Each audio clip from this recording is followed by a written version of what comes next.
Hello, today we're going to talk about examples of value objects in Ruby and Ruby on Rails using the data class. Um, let's take it one by one. The one, and I think the most common might be to remove the boilerplate constructor for a value object. So you see here that I define a link, which is a normal class with a getter. I can define that in a very simple way with this form of a data object. Another example that I use a lot, and this is an actual example from one of my projects, is that I want to call an external API and then I want to return an object, in this case a response, that has a couple of attributes, body, status, headers, but it also has some kind of computed properties like parse body or a predicate like success. And here is how a real example about how I query, for example, for some things, the blue sky, and I get some details about a specific username.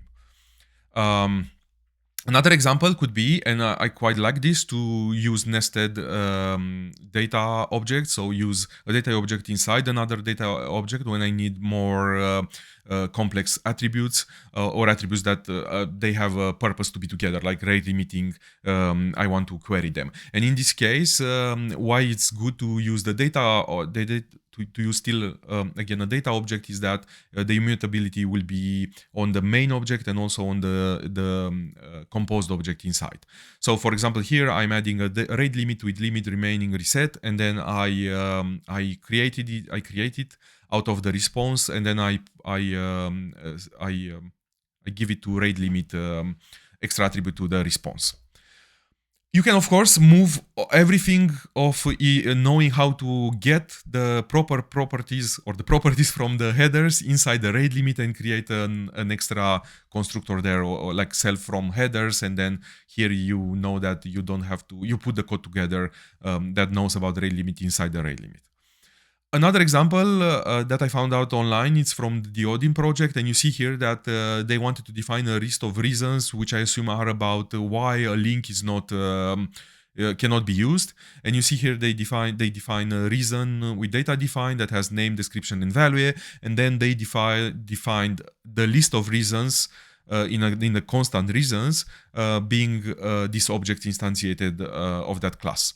And then they use this to create an enum on an application record. And further on, the same list of reasons can be used to display in a drop-down or in a radio inside the views. And I quite like this because you don't have just a list of symbols or a list of strings or a hash. You have a proper object that you can carry on whenever you need it. Another example that someone reminded me on Blue Sky the other day was implementing a response pattern. And I reminded myself that, for example, with Sorbet, I use the type response, and here is a kind of implementation of that in a monadish way.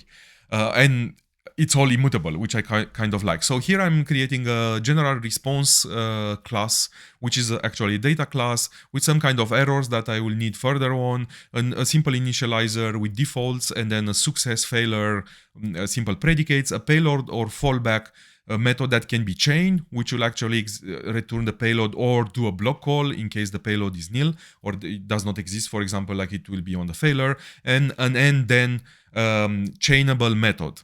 And let's see how I implement them in a response. So I first define a self blank if I want to just return a success type of response but without any payload, and the initializer that just takes the payload, and then the success, which will be true, and then the failure, which would be false.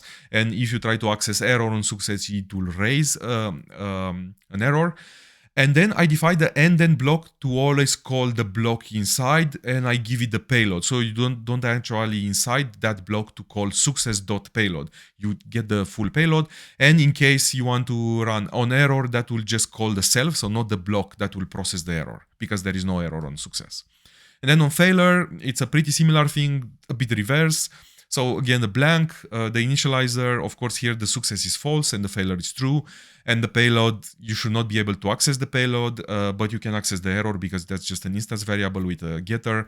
And then the payload or fallback should always call the fallback block. The end then will always call self because you should not process the block because this is not a success. And the on error is processing the block that I give and return self if you want to chain it further. So here are some examples. I define success with new, error, success, and you see here that payload or fallback will return the data. And in case of black, of course, payload or fallback will return the fallback because the payload is nil. And then I define a failure, and in case of failure, you'll notice that the payload or fallback will always execute the fallback as we wanted, because the failure should not have a payload. And then here is an example of chaining. This is just an example that I created. I cannot give you some real examples from the code that I use because I cannot put them online. But basically, you have a result. Let's say it's executing something that returns success, and then you can do and then on it, and then as many times as you want, and then I can put an on error and I can log the error that is returned by the failure. And I found this quite nice.